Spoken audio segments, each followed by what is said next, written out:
pada tempatnya di Polandia didenda sebesar 200 zloty.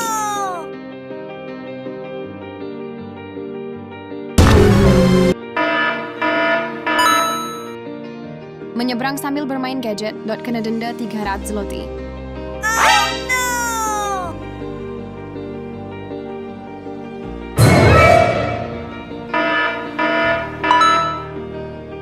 Menyeberang di saat lampu penyeberangan masih merah, denda 200 zloty.